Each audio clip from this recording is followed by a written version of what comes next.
It's another episode of the Church Solutions Podcast. My name is Phil Thompson. And my name's Michael Gray. Michael Gray is with us today. Steve Lacy is off actually doing some work. So we're going to fly without Steve today. Michael, how are you?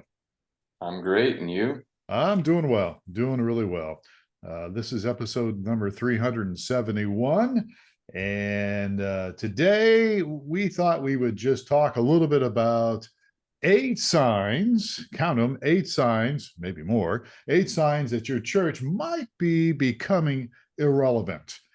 And this is kind of controversial for some people, right? I mean, it's, because when you talk about your church might be irrelevant, um, some people think, well, yeah, you're just trying to be like the culture. You're just trying to compromise the gospel. And that's not what we're saying here. I'm not saying you do that. So if you want to follow along with the notes, we've actually got them posted. We have a blog. In case you don't know, we have a blog that we talk about a lot of different things. And the blog is simply blog.streamingchurch.tv. So you can look at the notes here and look at some other stuff we've done. Yeah. All right. You can follow right along with the notes. Mm-hmm. I know this is a topic at one point that I kind of struggled with because I was coming from the opposite direction. I am very innovative minded. Not trying to give away point number one, but one of the things, and I'll have to give credit because Andy Stanley's the one that really used some phrases that helped me out. And Phil, you alluded to it, and that is the truth of the gospel is what's timeless. How it's delivered is not. So, where folks would get really just bent sideways because you change the order of service or the kind of music that is being played or how church is done.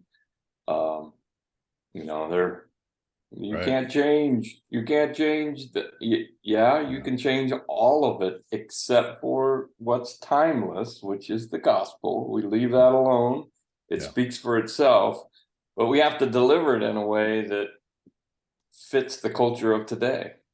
Exactly. The message of Jesus is very relevant, but your church might or might not be. And the bottom line is this: irrelevant churches make almost no impact on their community.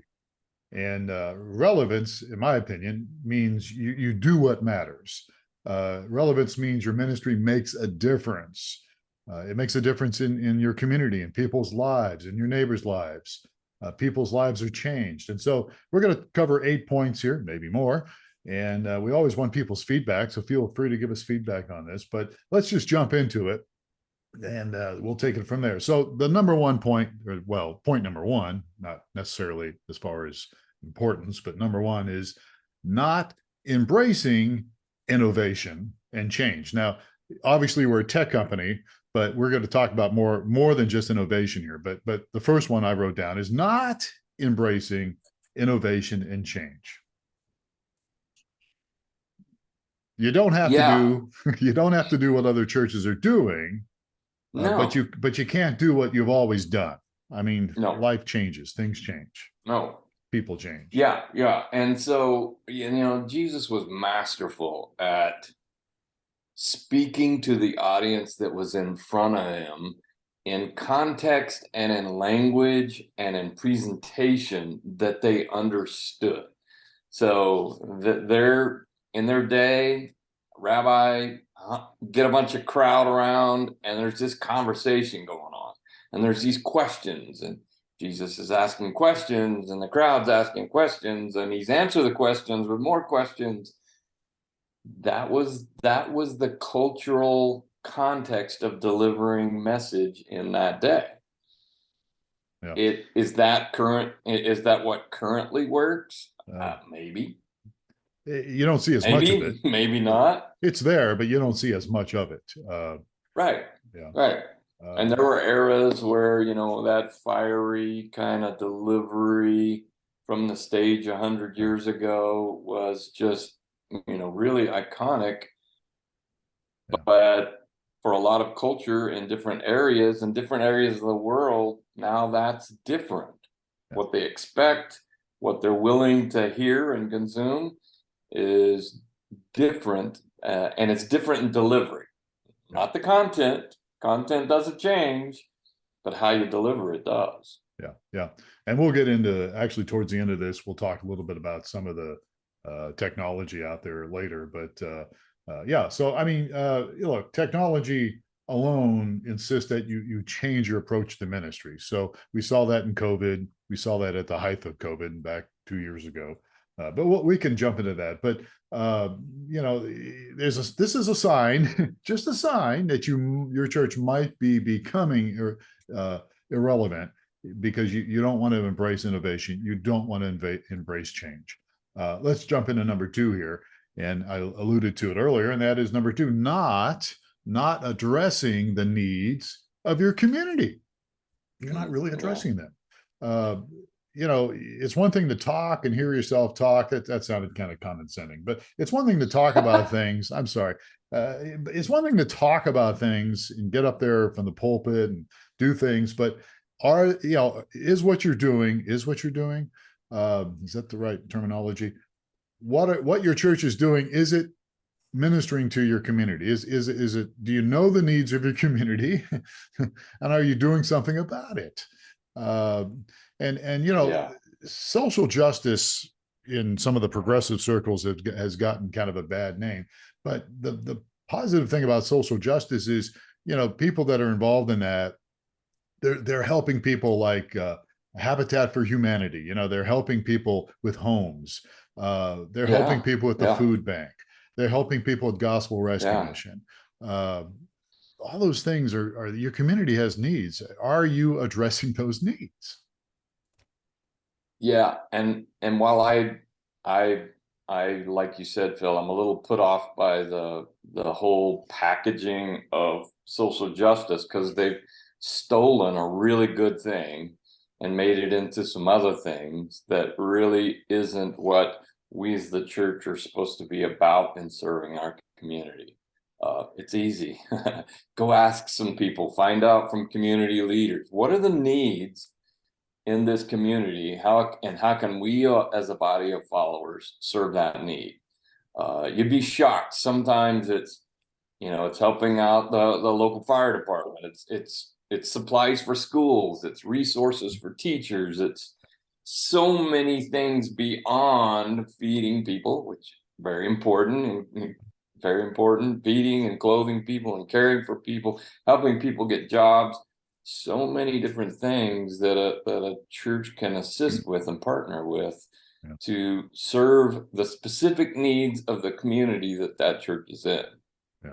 I was blessed to be a part of starting a church in a small community in Kansas. In fact, I'd forgotten the other day, I was thinking about it. You actually were there. You and Jeff came and visited me in Junction City, Kansas. But yeah, it's a small community, about 16,000. But the nice thing about it, we had a great ministerial association, and we got involved in our community, and it was wonderful. And yeah, it's a small community, but even if you're in a large community, like even here in Tucson, it has about 1 million people around us, you can still deal with pockets, different areas of the neighborhood you're in, or the county that you might be in. So you can still reach out and you can minister to the needs of your community. But if you're not addressing the needs of your community, chances are you might be becoming irrelevant. Irrelevant. All right. Let's go to number 3 here. Number 3 is everyone on your leadership team is your age. Now that's fine if you're 30. If you're 30, maybe, but maybe not if you're 30. Maybe you need some people that are older. But if you're our age, and you're leading a church, I'm going to be 65 this month. And you know what the average age of pastors is today? What is it? 58. 58 is the average age. Wow. Okay. Yeah. So if you're the average guy, what do we do, Phil? We've got to look at raising up some younger leaders. And look, that is not easy to do. It can be challenging to do. But think about it for a moment. I mean, we all started somewhere, right? I mean, I started in ministry when I was 18, and I was probably a mess. And I remember saying things from the pulpit when I was speaking when I was like 20, 21, and my senior pastor had to correct me on some things. And yeah, maybe you don't want somebody that young. I don't know, but you definitely want younger people. Dan Betzer. I used to be in radios, and there used to be a guy on the radio. I think he was with Assemblies of God. We had him on our radio station. It was syndicated, and his name was Dan Betzer. And I remember one time he made a statement. He goes, and he had this way of speaking, and he was a really good speaker. But he said, quite frankly, if somebody's 40 years old and a pastor, I don't really think they have anything worth listening to, and it's something of that effect. And it really upset me because at the time I was probably 30, but or less than 30. But so I think that was wrong. I mean, look, somebody that's younger may not have all the life experiences, but you still want them a part of your team because they can bring some relevance. They can bring a different observation. They can bring a different perspective. And you just don't want to. And this is what happens: is churches just stay the same age. Well, they don't stay the same age; they get older, and then they begin to slowly fade away. There was a church here They in age Tucson. out, and there's nobody left. Yeah. I've said this before. There's a church here in Tucson that was very popular in the 1940s, 1950s, 1960s. They're over there. The building is still there. Fortunately, another church has it, and they're very relevant. They're over there by 5th and 6th downtown. But they had $1 million in the bank at one point. But they had a congregation that was probably in their late 60s, early 70s, and older. And they basically just spent all their money trying to keep everything going, and they just faded away. And it was sad. Aged out, and there was nobody left. It was sad, and so you want to get, you want to be able to be intentional, I guess is the word, about seeking out some younger people in your congregation that are younger than you. Mentoring people. Yeah. It takes time to develop those people, but if you don't, there's a possibility that your church may be becoming irrelevant. So, all right. So shall we move on here? Do you want to move on here? Since we're rambling on here. Yeah, go ahead. Here's one I think you'll like. Number 4, sign that you might be becoming irrelevant. Check the copyright dates on your music. Yeah, I love that one. I love that one.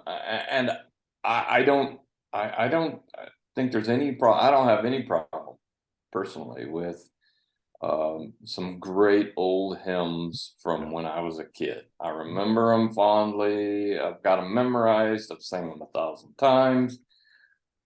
But I listen to, and I'm just speaking to me, I listen to a different kind of style of music.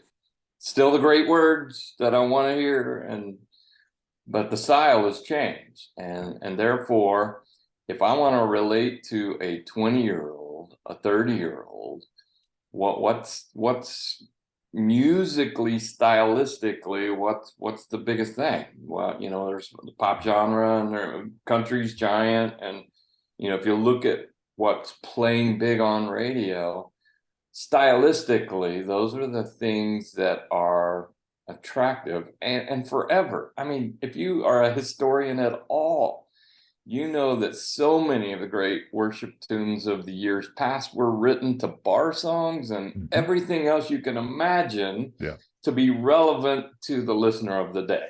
That's right. Yeah. So there's no right music, but making it relevant, pretty important. Yeah, absolutely. I may have stole this from somebody, but and look, as you just said, there's nothing wrong with singing some older songs, right? Nothing wrong with that. But if all of your copyright dates are older, it's a sign that you're not actually that relevant. In fact, you're in no man's land because you're too contemporary to be traditional, but you're too traditional to be contemporary. So you really have to watch that. There's a gap between you and the culture, and the culture is growing. It's growing. The gap is growing wider every day. So, I know this is controversial when it comes to music. It always is, but Of course, keep it in mind. I the mean, biggest hot button. yeah, it is, right? It is. Everybody likes your stuff. Yes. So check the copyright and just take it with a grain of salt. All right, number Well, 5. Oh, I'm sorry. Go ahead. yeah, no, go ahead. I think so many of these, it made me pop to mind the idea that if we build everything that we do musically as well as how you deliver a sermon and everything else for an audience that's 50 to 80, that's definitely who you're going to attract. But then again, you're dangerously close to aging out. You've got to build some relevance, and amongst that 50 to 80, convince them of a bigger vision of reaching the folks that are younger than us. Right. And that's how we bring that all together and begin to mix in some music or do a different service or do multiple service, multiple locations, whatever that is, to then connect to the next generation so that we don't have to close and sell the building. Yeah. Well, that leads into number 5 here in our notes, and that is you think new ideas are bad ideas.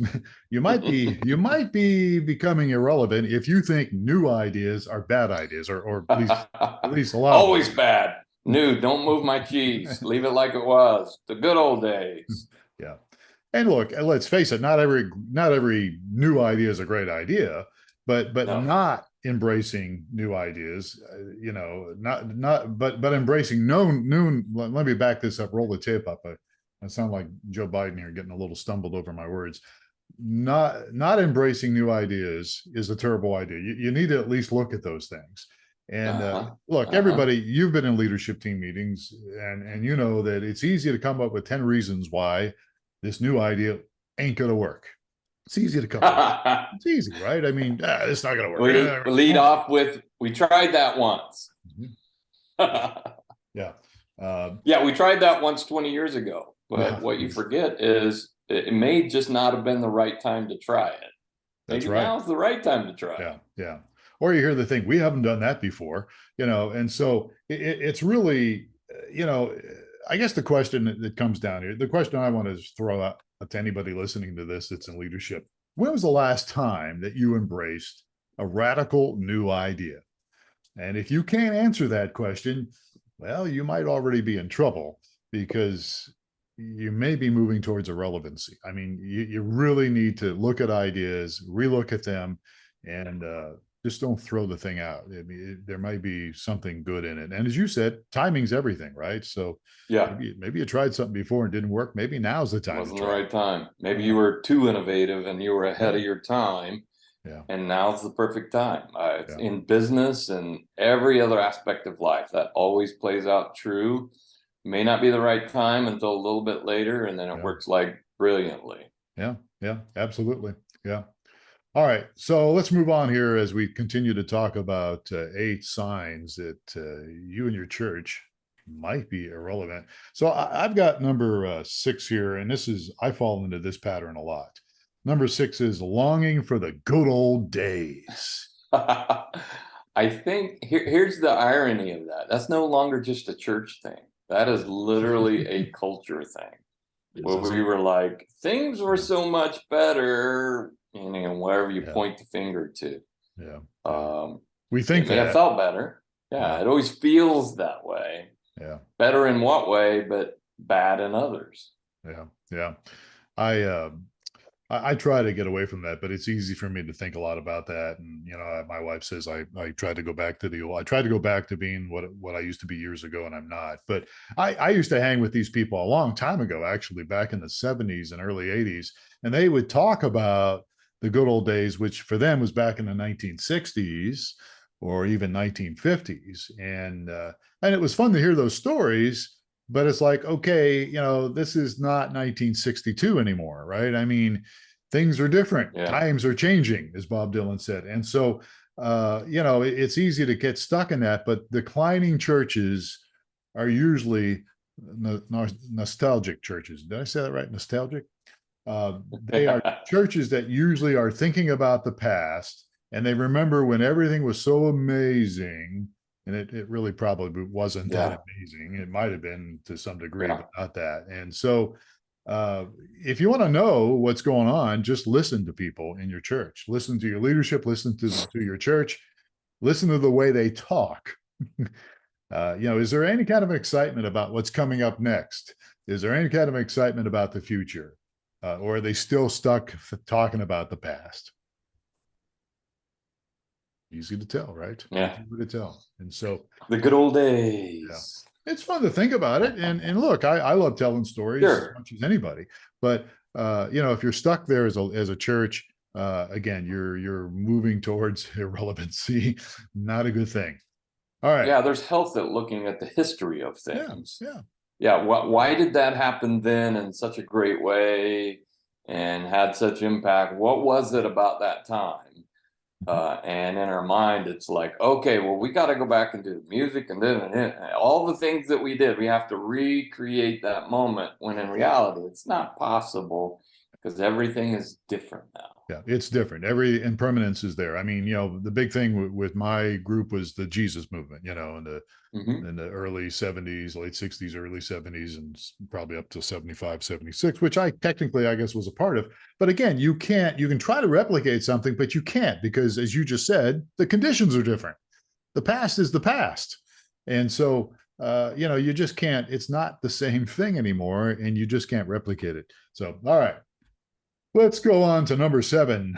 Another sign that you might be fading into irrelevancy. Irrelevancy is not taking risk any longer. Not taking a risk.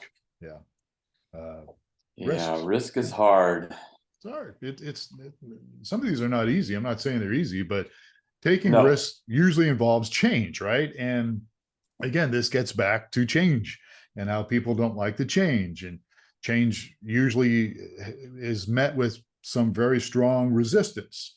And change many times leads to moving forward a little bit and then going backwards some. That's just part of the whole process of change. But if you're involved in leadership and you're not willing to take risks, you're probably going the wrong direction. And I'm not saying you do everything that comes up into your brain. I'm not saying you just jump off the bridge right away and take a bunch of people with you, when you're trying to do something different. But, ministry, I'm just tell you my life. I'm glad I took risks. I moved from Ohio to Tucson, and I had really, the job I had offered wasn't very good, but I wanted to be in ministry out here. And I took a risk. I helped start a radio station in 1981. I didn't know what was going to happen. I took a risk. Moved to Kansas, in 2000 to start a church. That was a risk. And moved back here, which was a risk. And some of that stuff, I'm not saying it wasn't painful at times or it wasn't difficult at times, but I'm glad I did all that. I'm glad I took the risk. You really become stagnant as an organization when you don't embrace risk. And you said it right, Phil. I mean, not risk for the sake of risk, but if there is opportunity, as you look at your community around you, and there is opportunity, and there is some possible innovation, something new and different, a different way to embrace the community, a different way to connect to the community. If you don't build risk into your organization, it will become stagnant. And we made up a word, stagnation, and it's a bad thing. You do not want your organization to be stagnant. And it's largely what we're talking about here is we're saying in all of these points, if you're not embracing risk and not taking educated risk, build all the factors to help you become successful. But if you're not risking, you're really not understanding this whole thing that we're trying to do as a church. Yeah. I mean, it's a big risk the whole way. You see it all through history. Every great movement of God, going all the way back to Jesus and the apostles, they all took risks. They did things, stepped out of their comfort zone. And you just mentioned educational risk, and I think that's a good term because we're not talking doing something stupid, but at least think about it, consider it, educate yourself on it a little bit. It You still made me might. laugh. We've done some pretty stupid things, Phil. I'll be honest with you. Hindsight is pretty stupid, but we were willing to risk and we made some Yeah, big impact. yeah, yeah, absolutely. All right. All right. So not taking risk anymore. If you're not doing that, at least once in a while, you might be becoming irrelevant. All right. So number 8, the last point I've got here, and I stole this from a movie. If we build it, they will come. If we build it, they will come. So that's from that movie. What was that movie with Kevin Costner? Field of Dreams. Yeah, there you go, Field of Dreams. But in this case, there's this idea here that instead of what I'm trying to say here is, instead of waiting for people to come to your church, take church to the people. That's all I'm saying. And I'm not saying close the building. I'm just saying, No. there's other ways you can minister to people. You can keep your building, but there's lots of different ways you can do that. And of course, I'm going to touch on online, right? Streaming online that's one of our things our company does. But you don't have to do a service. In fact, we could get into this. This is probably a whole nother podcast, maybe even a webinar. But the truth is, the cut and paste thing, that's what Kenny John calls it. Just throwing your service online is not necessarily the best way to do it. You want to use some technology, and you're doing it now with us, with our companies. You're putting sound bites and audio and video bites online, something that will encourage people, something that will help people. You want to do something relevant in people's lives. And so as a church, just having services and you're not doing anything else, you're not using any technology, you're not doing a podcast, you're not doing even posting stuff on social media can be a good thing if you do it right. You're not reaching out to your community. If you build it, they will come. That is just that same mentality is going to lead to irrelevance. Sorry, I rambled on. No, it's quite all right. And very true. If you don't market, if you don't get out there, part of it's serving your community in a way that they need to be served. You're engaging, you're outside the walls doing something so that people actually know that you are there. Right. I've driven by that building 100 times, but I didn't really know it was a church, kind of thing. Yeah. So who was it that said, if your church, I forget who it is now, who says, if your church were to shut down, would anybody in your community notice it? What do they notice? Notice that it was gone, Right. And so I think that's irrelevance. All right. So these are all food for thought. You may disagree with them. We always want to get feedback from you on that. Not everything we say is always 100% spot on, but it hopefully will stimulate some thinking. And speaking of relevance, we're going to do we're actually doing a webinar. We're starting to do webinars every month here with our company. And our webinar coming up here next week, February 15th, is called, Should I Still Be Streaming to Facebook and YouTube? Why or why not? And so we're going to go over kind of the pros and the cons and talk a little bit about some ideas that you can use for your church and streaming media, not just streaming video, but other things. And so that's February 15th. That will be live.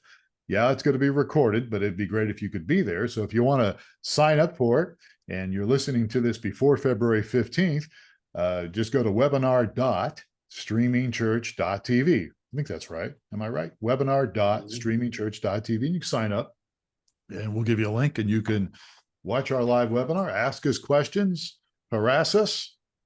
That somebody did a couple months ago. And, hopefully you get something out of it. So that's the plan. webinar. Yeah. We won't get into that, but yeah.